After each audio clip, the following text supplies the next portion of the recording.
Hi. First of all, I want to wish everybody a happy Thanksgiving, and I will miss all of you on Sunday, but I'll be seeing you real soon. So I wanted to share this brief little note with a couple things I left out. You know, the sermon never comes out exactly the same way at Buck Shootem and Port Nars.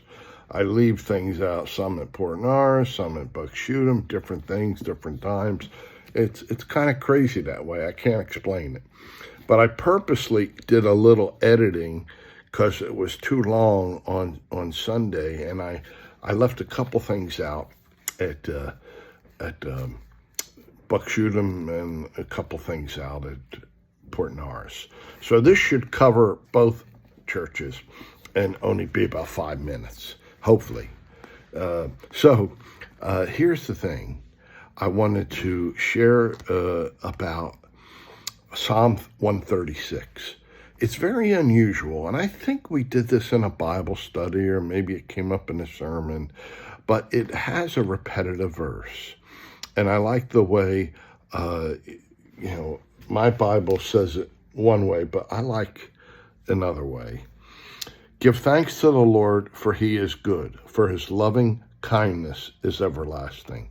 I like this way, this verse, when it reads this way. Give thanks to the Lord, for he is good, for his steadfast love endures forever. Now, the unusual thing about this psalm that sets it apart, I can think of a few other psalms that have a few repetitive lines, but nothing to quite this extent. You can find some repetitive verses in Chronicles and some other places, but this verse it mentions things they are thankful for, all different kinds of things, and follows with the same line right afterwards. And it was probably like a call and response where the congregation would say the line or sing the line that says, for his steadfast love endures forever. Here's a thing a professor shared with me years ago, and I'm going to suggest it for you. First, you read the Psalm 136, and then you write your own. Things that you are thankful for, followed by each one by, for his steadfast love endures forever. You can't miss the point in the Psalm, and I can pretty much guarantee you will have a blessing if you write your own Psalm 136 with your own events and experiences and particular things that you are thankful for in life. Second thing that a professor long ago suggested to me and others, that we write a gratitude letter to somebody, and it could be somebody we feel we didn't thank or express our gratitude to, how much they impacted our life and how much they meant to us. Write a letter about that and send it to them. But also, if you feel you thanked them but didn't thank them well enough, you can do the same thing. But he also pointed out you could do that with someone who had passed on. And just writing that letter and putting it in words on paper will bring a blessing, one that magnifies whatever they meant to you. So there's two suggestions, and I'd like to close with this story. Where I learned God's strength and that his love endures forever, one of my many experiences, and it was during a really tough time in my life. I got married very young, when I was 19 or 20 years old, and my marriage lasted. I married my high school sweetheart, and I didn't see it coming, but she decided she didn't want to be married anymore. And it was very devastating to me. And I was in really bad shape. But I got help. I got some professional help. I had help from friends and family. And, you know, most of all, I had help from God. And that meant everything to me. And the fact that I had my son with me from the time he was about 8 years old, it really helped keep me centered because I had to be a good dad to him. And that was such a blessing. And now I've lived long enough to see him be a good dad to 5 children and a good husband. And I can't tell you what that means to me. But a friend came to me. I lived in Mill Village Apartments right across from Millville High School. And he came to me and he helped me out. He'd bring me over to his place and cook a meal for me, do my laundry, because I was pretty much of a basket case. And he just was an immense help. And he said to me, he had gotten divorced before I did. And he said, listen, I have this duplex in Vineland, and why don't you come rent the other half? I just built it. I'm living in half. Why don't you come and live right next door to me? And it sounded like a great idea, and I did. And it was wonderful. Because just to get out of that place where I had been and had so much sadness, it was a new start. And it happened to be on Montrose Terrace, behind the old high school, where I went to junior high school, near, just down the street from Catone Stadium, the highest point in Vineland.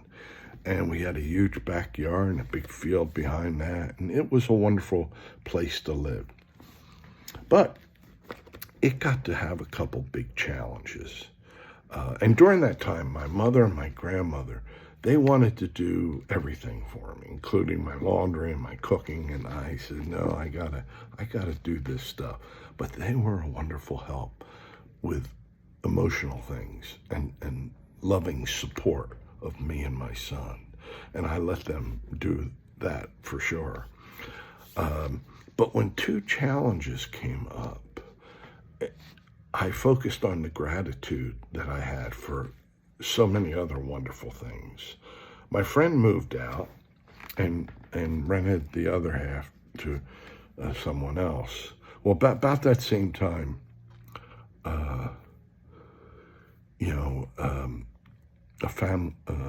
they started a new pizzeria in Vineland, and its phone number was exactly like my phone number, except for 1 digit. And I would be getting regular calls for pizzas. And I would tell them politely, the last digit's 8, not a 3, or something like that, whatever it was. And sometimes that's all it took, but pretty regularly I would get people that just couldn't get it. And they'd call back a second time, and I would give them, as politely as I could, the same information, that they had the wrong number and they needed to call Tony's Pizza, for, their order. And I can't remember whether the 3rd time or the 4th time, I just took their pizza order and asked them what kind of pizza they wanted and what their name was, and told them 20 minutes. And that seemed to work, because a certain number of people just never could get that number right. The second thing that was a challenge was my friend rented the other half to a family of gypsies. And I had never known much about gypsies, true gypsies. And in this 2-bedroom, half a duplex like I lived in, they must have had a family of 14 people living there. And one of the things they did was they read palms. So they would have people coming all hours of the day and night. And if the first half they'd come to was my half. And I can't tell you how many people, knocked on my door asking to have their palm read.